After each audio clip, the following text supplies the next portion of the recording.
अक्सर ऐसा होता है ना कि हमें पता होता है क्या करना चाहिए, सुबह जल्दी उठना है, काम निपटाना है, सेहत का ध्यान रखना है, लेकिन हम खुद को बिस्तर में ही पाते हैं या फिर फोन उठाते हैं बस 2 मिनट के लिए और 2 घंटे कहाँ गए पता ही नहीं चलता। आज हम इसी जानी पहचानी कश्मकश पर बात करेंगे। कुछ लेखों और शोध के जरिए अनुशासन की पहेली को थोड़ा समझने की कोशिश करेंगे, बिना किसी भारी लेक्चर के या गिल्ट के। हाँ, और ये समझने की कोशिश की भाई क्यों कुछ लोग इतने आराम से अनुशासित लगते हैं जबकि बाकी हम सब आमतौर पर टाल मटोल या आलस से जूझते रहते हैं। यहाँ मकसद किसी को कमजोर महसूस कराना बिल्कुल नहीं है, बल्कि उन मनोवैज्ञानिक सच्चाइयों को देखना है जो हमारे व्यवहार को चलाती हैं। तो चलिए, पहली बात जो इन स्रोतों से निकल कर आती है वो थोड़ी चौंकाने वाली हो सकती है कि अनुशासन का प्रेरणा या जिसे हम मोटिवेशन कहते हैं उससे उतना सीधा रिश्ता नहीं है जितना हम सोचते हैं।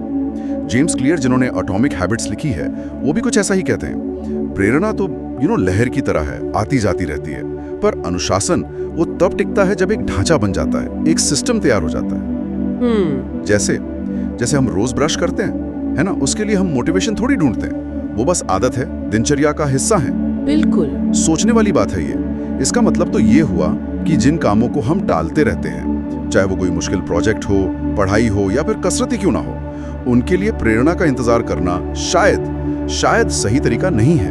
हाँ, उपाय ये है कि उस काम को करने के लिए एक ऐसी व्यवस्था बनाई जाए जो उसे लगभग अपने आप होने दे।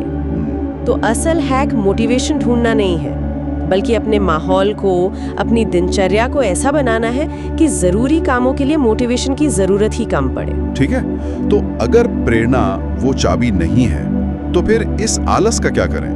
ये जो आलस बार बार आ जाता है, क्या ये हमारी विल पावर की कमी है?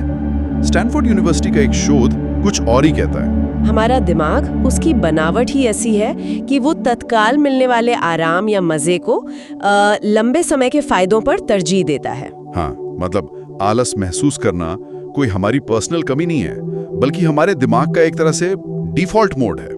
ये जानना ही अपने आप में काफी राहत दे सकता है ना, कि आलस आना स्वाभाविक है।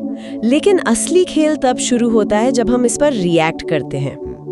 हर बार जब हम इस डिफॉल्ट मोड के खिंचाव के बावजूद एक छोटा सा कदम भी उठाते हैं, हम असल में अपने दिमाग के रास्ते बदल रहे होते हैं। अच्छा। और हाँ, यहाँ सबसे कारगर तरीका अक्सर सबसे आसान होता है। शुरुआत इतनी छोटी करें कि आपका आलसीपन ना कह ही ना पाए।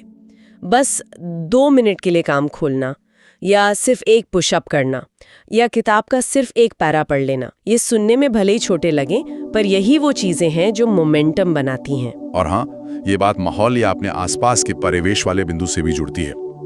चार्ल्स डुहिग पावर ऑफ हैबिट में बताते हैं कि आदतें वहां आसानी से बनती हैं जहां संकेत मतलब क्यू और इनाम यानी रिवॉर्ड आसान और साफ हों। अगर फोन बिस्तर के पास है तो सुबह उसे उठा लेना बहुत स्वाभाविक है। संकेत मौजूद है, इनाम स्क्रॉलिंग का मजा तुरंत मिलता है।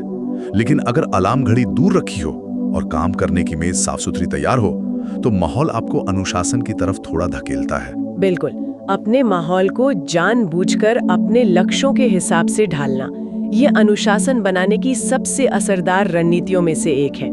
प्रैक्टिकली देखें तो इसका मतलब हो सकता है रात में ही अगले दिन की जरूरी चीजें निकाल कर रख देना, ध्यान भटकाने वाली चीजों को जैसे फोन नोटिफिकेशंस उनको कम करना, या फिर अपनी सुबह की पसंदीदा कॉफी को सिर्फ काम शुरू करने के साथ जोड़ना।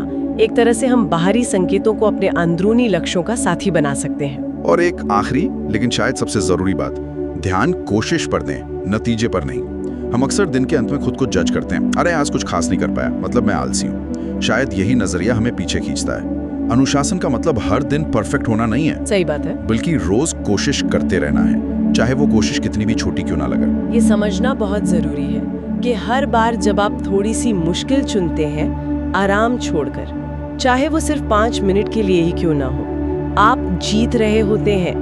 अपने उस प्रयास को पहचानना, उसे सराहें, शायद एक चेकलिस्ट पर टिक लगाकर, या बस मन ही मन खुद को शाबाशी देकर के हाँ मुश्किल था पर तुमने शुरुआत की। यही छोटी छोटी अंदरूनी जीतें धीरे धीरे आत्मविश्वास और फिर निरंतरता में बदल जाती हैं। तो कुल मिलाके सार ये निकलता है कि आलस महसूस करना कोई बड़ी समस्या या कोई श्राप नहीं है। ये मानवीय अनुभव का हिस्सा है हम सब इससे गुजरते हैं। हाँ बिल्कुल, लेकिन काम शुरू करने के सही तरीकों को समझकर, जैसे छोटी शुरुआत करना, माहौल को अपने पक्ष में करना और एक व्यवस्था बनाना, तो अनुशासन कोई जादुई शक्ति जैसा नहीं रह जाता।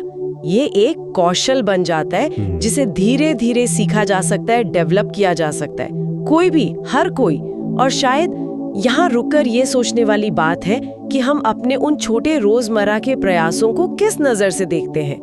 क्या हम उन्हें नाकाफी मानकर छोड़ देते हैं, या उन्हें उस निरंतरता की छोटी जीत के रूप में देखते हैं जो असल में अनुशासन की सच्ची बुनियाद है।